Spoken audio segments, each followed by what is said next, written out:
આજના જમાનામાં વધતા જતા સ્તનના કેન્સરને લઈને મહિલાઓમાં જાગૃતિ ફેલાવવા તાપીના વ્યારામાં સેમિનારનું આયોજન કરવામાં આવ્યું છે. આ કેમ્પનું આયોજન પોશિકા ચેરિટેબલ ટ્રસ્ટ વતી કરવામાં આવ્યું છે. કેન્સરની જાગૃતિ માટે 20 વર્ષથી વધુ ઉંમરની મહિલાઓને માહિતી આપવામાં આવે છે, જેમાં કેન્સરના તકેદારી, ઇલાજ અને શરીરની સાર સંભાળ વિશે માહિતી આપવામાં આવે છે. સેમિનારનું આયોજન કરતા પોશિકા ટ્રસ્ટ વતી મહિલાઓને રાહત દરે કેન્સર માટેનો મેમોગ્રાફી ટેસ્ટ કરી આપવામાં આવે છે.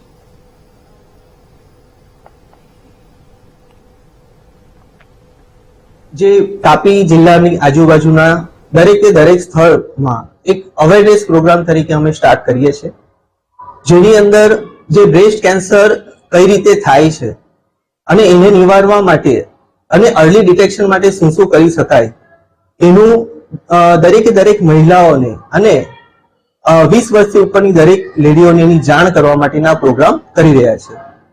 આજે રફત આબુ કેળવણી મંડળ દ્વારા આયોજિત આ લેક્ચરની અંદર અમે અહીંની જેટલી શિક્ષિકાઓ છે એમને આવરી લીધી છે.